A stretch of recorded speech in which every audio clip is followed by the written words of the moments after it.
या करेगा, उन लोग को ये वाली वीडियो देखना ही चाहिए, ताकि आप किसी भी तरह का मिस्टेक्स ना करो और आपके समय और पैसे दोनों बर्बाद मत हो।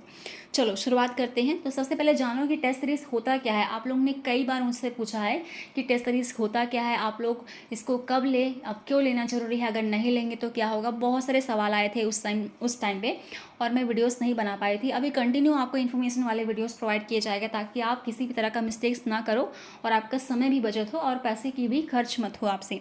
चलो, तो टेस्ट सीरीज़ होता क्या है। आप लोग 12th वाले स्टूडेंट से लेके हम लोग जॉब वाले तक बात कर लेंगे, क्योंकि इस वाले जो हमारे चैनल है इसमें 12th से लेके जो जॉब कर रहे हैं, तैयारी कर रहे हैं, उन लोग भी यहाँ पे हम लोग के विद्यार्थी हैं। तो आप लोग ने 10वीं तो पास करी होगी, है ना। तो 10वीं पास करने से पहले हम लोग को एग्ज़ाम होता है, बोर्ड एग्ज़ाम होता है। उससे हम लोग को प्री बोर्ड का एग्ज़ाम होता है स्कूल में ही, सेंटर वाला नहीं। सेंटर वाला तो मेन बोर्ड वाला एग्ज़ाम होता है। तो प्री बोर्ड एग्ज़ाम हम लोग को इसलिए कराया जाता है ताकि हम लोग का मेन वाला जो बोर्ड एग्ज़ाम हो उसके लिए हम तैयार हो सके, क्वेश्चन के पैटर्न कैसे आते हैं समझ सके, क्वेश्चन का पेपर कैसे दिखता है समझ सके, टाइम के अकॉर्डिंग क्वेश्चन को पढ़ के सॉल्व करके लिख सके और उस समय के प्रेशर को हैंडल कर सके। तो ये 4 चीज़ें होती हैं, इसलिए हम लोग को प्री बोर्ड का एग्ज़ाम का हम लोग को टेस्ट कराया जाता है, दिया जाता है। तो वैसे ही एग्ज़ाम का मेन एग्ज़ाम होने से पहले आप लोग को टेस्ट सीरीज़ लेना चाहिए। आप लोग ने मुझसे ये भी पूछा था कि हम लोग ट्राई करने के लिए एग्ज़ाम दे सकते हैं क्या। तो मेरी सलाह ये रहेगी कि आप लोग ट्राई करने के लिए एग्ज़ाम मत दो, क्योंकि आप बहुत पछताओगे। क्योंकि यहाँ पे आपका नंबर ऑफ़ अटेम्प्ट भी देखा जाता है, कैटेगरी वाइज होता है यहाँ पे अटेम्प्ट करने का। अगर आपने सिर्फ ट्राई करना है तो आप प्रीवियस ईयर के क्वेश्चन पेपर को दे लो। क्या आपको ज़रूरत थोड़ी है कि आपको वहाँ जाके अपना अटेम्प्ट बर्बाद करो आप लोग। ऐसा बिल्कुल मत करना। मेरे स्टूडेंट ने एक पूछा था कि अभी मैं देने वाला हूँ, ऐसा कुछ था, मुझे अभी नाम याद नहीं है, तो क्या मैं दे सकता हूँ। अगर आपकी तैयारी नहीं हुई है, सिर्फ आप चेक करने के लिए दे रहे हैं, तो आप एग्ज़ाम मत दो, आपकी सलाह यही रहेगी। तो हम लोग टेस्ट सीरीज़ में वापस आ जाते हैं कि आपको टेस्ट सीरीज़ एग्ज़ाम से पहले लगाना ही चाहिए, क्योंकि आप लोग जानोगे कि क्वेश्चंस किस तरह से आते हैं, किस तरह के आपको सॉल्व करना होता है, प्रेशर कैसे हैंडल करना होता है, समय कैसे आपको देखना होता है। तो जैसे एग्ज़ाम में हम लोग को टाइम क्वेश्चन दिए होते हैं ना, वैसे ही टेस्ट सीरीज़ ड्यूरेशन के अकॉर्डिंग दिए होते हैं। 100 क्वेश्चन दिया होता है, समय के साथ इसको सॉल्व करना होता है, ताकि आप उसी समय के हिसाब से सॉल्व कर पाओ जिस समय का एक्चुअल समय एग्ज़ाम में दिया होता है।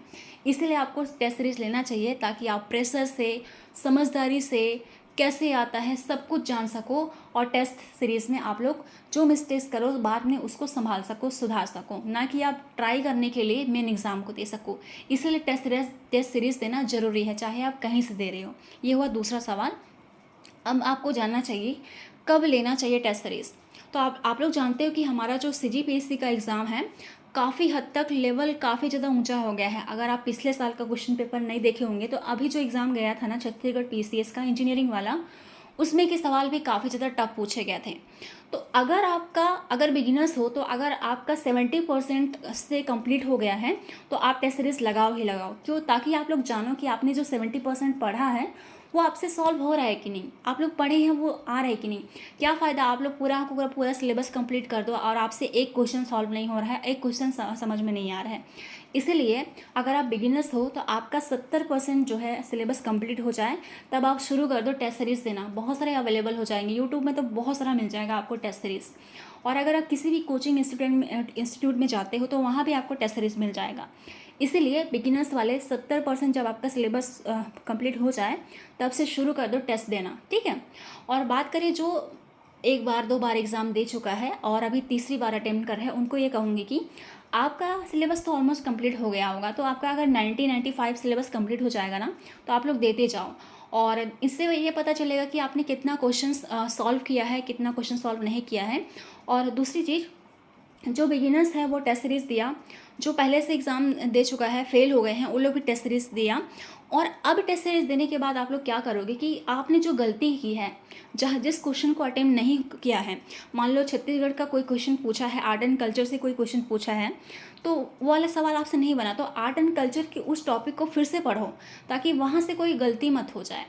अगर आपका कोई जियोग्राफी से मिस्टेक होता है या फिर पॉलिटिकल वाला कुछ यहाँ पे इशू हो जाता है, तो वहाँ के क्वेश्चन को देखो कि क्या मिस्टेक्स हुआ है वहाँ पे, तब जाके आप लोग सॉल्व कर पाओगे एग्ज़ाम में।